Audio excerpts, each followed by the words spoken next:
जिओ ब्लॅकरॉकचा एक flexi cap एनएफऑल लोकांना असं वाटतं की ह्याच्यासारखी दुसरी ऑपॉर्च्युनिटीज नाही. व्हिडिओ एंडपर्यंत बघा आणि मग डिसाईड करा की इन्व्हेस्ट करायचं की नाही करायचं. पहिली गोष्ट ही एक फ्लेक्झी कॅप कॅटेगरी. या कॅटेगरीमध्ये आधीपासून हजारो फंड्स आहेत.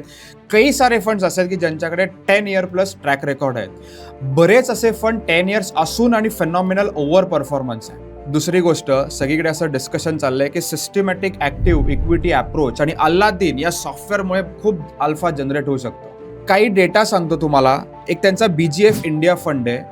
या फंडने गेल्या 5 वर्षात 4.5% अंडर परफॉर्मन्स आहे. 3 वर्षात 3.5% अंडर परफॉर्मन्स आहे. त्यांचा दुसरा एक फंड आहे इमर्जिंग मार्केट फंड. गेल्या 5 वर्षात 3.25% अंडर परफॉर्मन्स आहे.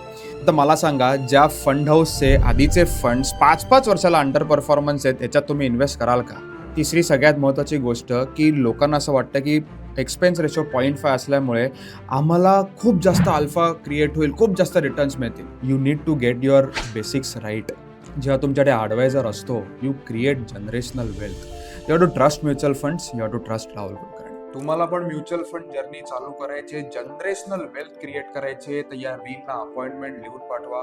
तुम्हाला गुगल फॉर्म DM होईल, तो भरा. माझी टीम तुम्हाला कॉल करेल.